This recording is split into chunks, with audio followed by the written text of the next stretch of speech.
Number 5, mga uri ng tao sa buwan ng Ramadan, sila yung mga tao na sa araw tulog o nagpapahinga, sa gabi puyat. Puyat saan? Sa walang kwentang bagay. Ako mismo, bay na inay, saksi ako mismo, may mga kabataan, I'm addressing sa kabataan kasi yung matatanda, alam nyo na po dapat yan. Yung mga matatanda, alam nyo na dapat yan. Hindi na kayo kailangan pangaralan, paalalahanan, tama. Pero yung mga kabataan ngayon, sa araw, kung lalo na pag walang ginagawa, sa Saudi kasi pag Ramadan, walang pasok na siya na. Kaya, ang araw nila, tulog.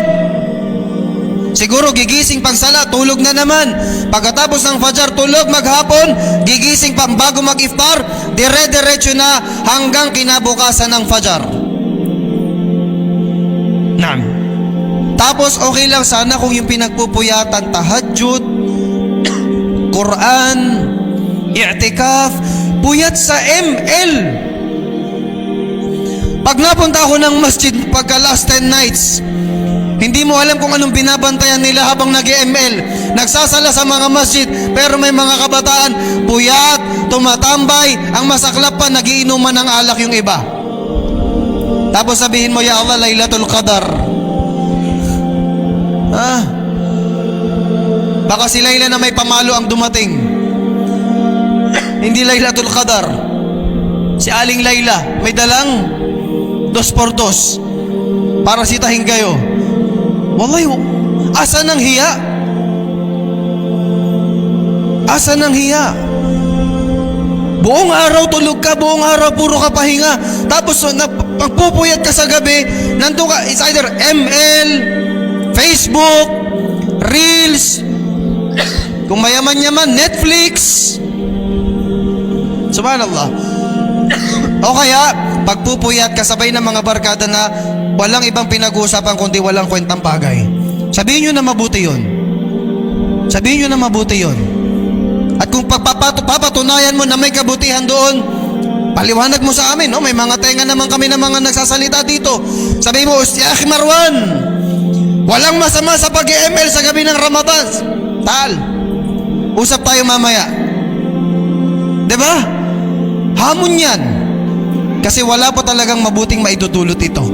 Sisirain ito ang iyong utak. Hindi lang yun. Jazakallahu khaira. Zawajakallah. At sisirain ito ang iyong iyong akida. Tama?